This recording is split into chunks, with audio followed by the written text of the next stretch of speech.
नमस्कार, स्वागत है आप सबका। हमारे साथ कैमरे में यहाँ अजय नेगी हैं और मेरे साथ हमारे बहुत ख़ास हमारे कॉरेस्पॉन्डेंट मनीष झा। मनीष झा ने कई बार अर्थ शेकिंग रेवोल्यूशन और ब्रेकिंग स्टोरीज़ आप लोगों को दी हैं। एक बार फिर हमारे साथ यहाँ पर मौजूद हैं। आज हम एक्चुअली चर्चा ये करने वाले हैं कि लोगों ने सोचा था कि एक तो युद्ध होगा नहीं और अगर होगा तो 12 से 24 घंटे के अंदर ये समाप्त हो जाएगा। करीब 2 हफ्ते होने वाले हैं और कुछ समझ में नहीं आ रहा आगे क्या होगा मनीष? देखिए क्या होगा इसका तो सही में आपने कहा कि लोगों ने जैसा सोचा था उससे बहुत अलग है। तो तबाही का मंजर बढ़ रहा है। ये तब तक बंद नहीं होगा जब तक पुतिन ये नहीं सोचेंगे कि अब यहाँ पर रोक देना चाहिए। पुतिन सोचेंगे या ज़ेलेंस्की सोचेंगे कि हम अपनी देशभक्ति तो ठीक है लेकिन इसमें जोश में होश ना खोया जाए? आपने बिल्कुल सही कहा। जेलेंस्की की इमेज तो बहुत बढ़ रही है लेकिन उसकी कीमत उनका देश चुका रहा है, उनके लोग चुका रहे हैं। तो जेलेंस्की को भी यहाँ से समझना पड़ेगा कि बाइडेन से अलग पुतिन से किस तरह से बात को मनवाई जाए। अब इसमें मैं ये समझना चाहता हूँ कि अगर ये 2 हफ्ते का हम एनालिसिस करें तो किसने क्या खोया क्या पाया? सबसे पहले यूक्रेन, क्या खोया क्या पाया? देखिए यूक्रेन ने तो सब कुछ खो दिया। यूक्रेन एक इंडिपेंडेंट कंट्री था, आज उसकी हालत सीरिया से अफगानिस्तान से की जा रही है, जबकि कितना भावी सा देश था, कितना खूबसूरत देश था। वहाँ के लोग आज देखिए दर बदर भटकने को मजबूर हैं। तो यूक्रेन ने तो बहुत कुछ खोया है, अपनी स्वतंत्र पहचान खो दी है और उनके लोगों का जो एक शांत सा सुंदर सा जीवन था वो सब कुछ खो दिया है। और अब डोनबास पे बातचीत करने के लिए भी तैयार हैं। हो सकता है कहें कि ठीक है आप रख लीजिए, डोनेस्क रख लीजिए, लुहांस्क रख लीजिए, या इनको स्वतंत्र देश आपने मान लिया है, हमको कोई एतराज़ नहीं है, अब कम से कम हमको यहाँ पे और डिस्टर्ब ना किया जाए। हो सकता है इस तरह की कोई बात करने के लिए ज़ेलेंस्की तैयार हो जाए। लेकिन रूस ने क्या खोया क्या पाया?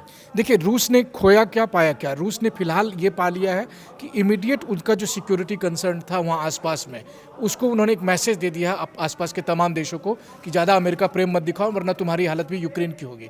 लेकिन खोया क्या है, तो इतने सारे प्रतिबंधों की वजह से पिछले कई सालों से जो रूसी अर्थव्यवस्था खुद डगमगाई हुई थी ये और अधिक क्राइसिस में होंगे। रूस के लोग बहुत परेशान होंगे, रूस की इकोनॉमी परेशान होंगी और फिलहाल रूस के साथ खड़े होने के लिए बहुत सारे देश सोचेंगे। तख्ता पलट जैसी सिचुएशन भी कोई आ सकती है क्या पुतिन के सामने? बहुत संभावना इसकी है, हालांकि लोग सोचेंगे कि ये संभावना नहीं है, लेकिन आप देखिए जैसे जैसे लोगों की आम जीवन में दिक्कतें आएंगी, रूसी लोगों का पुतिन के प्रति असंतोष बढ़ेगा।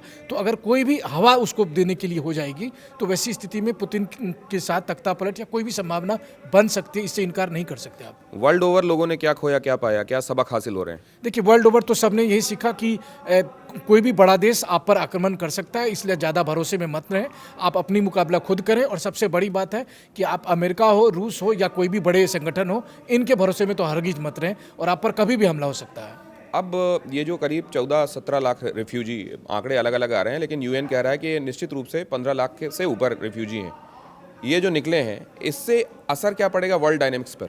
देखिए सबसे पहले तो इसका इमीडिएट असर पड़ेगा यूरोप पर, क्योंकि 15 लाख लोग ऑलरेडी यूरोप में जाएंगे। दूसरी बात ये होगी कि इस तरह के क्राइसिस संकट का जिम्मेदार जिन देशों को ठहराया जाएगा, उन देशों की वजह से अब और जो छोटे छोटे जो दूसरे देश हैं वहाँ से भी वल्नरेबल लोग हो जाएंगे। तो शरणार्थियों की संख्या लगातार बढ़ती जाएगी और उसका किसी भी देश की इकोनॉमी पर अच्छा असर नहीं पड़ने वाला है।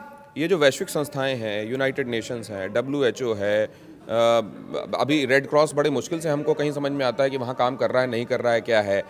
ये जो वैश्विक संस्थाओं पर आरोप लगता रहा कि अमेरिका की पिट्ठू हैं और अमेरिका के नज़रिए को टो करने का काम करती हैं, बाकी विश्व के जो दूसरे देश हैं उनका से इसमें कम होता है, इस सिचुएशन में क्या दिखाई दिया? दिनेश जी आपको याद है कि जब कोरोना की महामारी चल रही थी तो WHO का रोल हम लोगों ने देखा था, आप खुद ही कहते थे कि कितने बेकार साबित हो रहे हैं। अब UN को लेकर भी लोग यही कहते हैं। अब क्या है कि इसकी वजह से जो छोटे छोटे मुल्क हैं या जो गरीब देश हैं वो अपने आप को बेसहारा पाएंगे, क्योंकि निश्चित तौर पर इन लोगों की भूमिका धृतराष्ट्र जैसी रही। ये बस देखते रहे कि जो कुछ हो रहा है और इस तरह से यूक्रेन का चीरहरण होता रहा, यूक्रेन का सर्वनाश होता रहा। बट केवल यूक्रेन का नहीं, आने वाले समय में भी जो बड़े सुपर पावर है ये मनमानी करते रहेंगे और वैश्विक संस्थाएं बस केवल मूक दर्शक बनी रहेंगी। ये जो एक आरोप लग रहा है अमेरिका पर कि वहाँ जो मिलिट्री इंडस्ट्रियल कॉम्प्लेक्स है वो सर्वाइव करे, फले फूले, बढ़े, इसके लिए अमेरिका हमेशा चाहता है कि दुनिया में कहीं ना कहीं आग लगती रहे ताकि उसके फायर टेंडर्स की डिमांड बनी रहे। ये सच है क्या? देखिए दुनिया की सारी मुसीबत की जड़ अगर आप देखें तो दरअसल यही जो इंडस्ट्रियल वार कॉम्प्लेक्स है यही है। यही तय करता है कि कब आपका घर उजाड़ना है, यही तय करता है कब हमारा घर उजाड़ना है, और ये दुनिया के हर कोने कोने में है। तो जब इनको नया धंधा चाहिए तो ये नया ठिकाना ढूंढ लेते हैं, नया वॉर जोन ढूंढ लेते हैं। हो तो यही रहा है, बस इसको कोई स्वीकारता नहीं है। लेकिन सबसे बड़ी बात है कि अमेरिका की सरकार भी इनसे बाहर नहीं जा सकती है, ये एक अफसोसनाक सच है। आपने एक बहुत बड़ा रिवोल्यूशन किया था, ये हमारी एक्सक्लूसिव स्टोरी थी TV9 भारत भारतवर्ष पर, जिसमें आपने बताया था कि अमेरिका की ऐसी लैब्स जो बायो वेपन पर काम कर रही थीं, वो यूक्रेन में ख़ास तौर से डोनबास के इलाके में इस तरीके की लैब लगाई गई थीं, और रूस भी आरोप लगाता रहा है।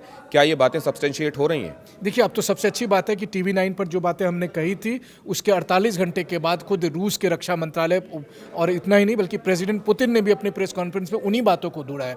तो इससे बड़ी बात और क्या हो सकती है? और दूसरी बात यह है कि अमेरिकी विदेश मंत्रालय भी इसको खंडन करने की स्थिति में नहीं है। तो यही बताता है कि टीवी 9 भारतवर्ष ने ये कितनी बड़ी खबर दर्शकों तो तक क्या पहुंचाई। बहुत सारी चीज़ें जो अभी स्थापित मानी जा रही थीं, मसलन कोविड को लेकर चीन ये कहता रहा कि वो अमेरिका जो हमारे ऊपर आरोप लगा रहा है, अमेरिका ही एक्चुअली इसके लिए जिम्मेदार है, इस महामारी के लिए।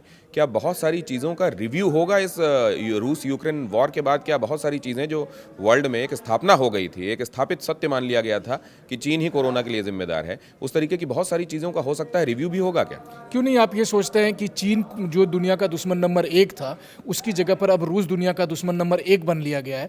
तो यहाँ पर चीन और अमेरिका की एक साठगांठ भी हो सकती है, क्योंकि आने वाले दिनों में आपको ये भी लगेगा कि चीन ने एक बड़ी सी चाल चली और देखिए सबका मुंह जो है वो रूस की तरफ चले गया। एक ये बड़ी बात है। दूसरी एक और चीज़ है कि यूक्रेन के राष्ट्रपति जेलेंस्की को आप केवल यूक्रेन का राष्ट्रपति मत देखें।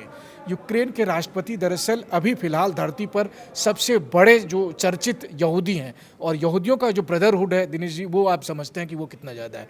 तो यहाँ पर इजराइल या दुनिया भर में फैले जो यहूदी के लोग हैं, और मत भूलिए कि ये कौम कितनी पावरफुल है, ये कौम बहुत हद तक बहुत कुछ तय करती है। इन सब का समर्थन जेलेंस्की को है इंडिविजुअल लेवल पर, कि एक यहूदी जो इन सब के बीच में सबसे मुख्य केंद्र बना हुआ है। तो ये एक अहम बात होगी जो आने वाले समय में आपको दिखाई देगा। तो ये बात भी समझी जा रही थी कि इसलिए इजराइल खुलकर जेलेंस्की के समर्थन में यहूदी होने के बावजूद नहीं आ रहा है, क्योंकि उधर जो ईरान के ज़रिए चाबुक मार सकता है आसपास की जगहों पर रूस, उसका ख्याल खुद इजराइल को भी है। लेकिन नेफ्ताली बेनेट क्या ये समझाने के लिए गए थे कि देखिए वो हमारे यहूदी भाई हैं, उनको अब बस कीजिए, या किसी और तरह की बातचीत हुई है? आज इस सवाल के साथ आपको छोड़े जाते हैं। बहुत धन्यवाद मनीष, आपने हमको इस चर्चा में ज्वाइन किया। उम्मीद है कि इससे बहुत सारी चीज़ें जो आप जानना चाहते हैं रूस और यूक्रेन के बीच में चल रही इस क्राइसिस के संदर्भ में, वो चीज़ें स्पष्ट हुई होंगी। आज इतना ही।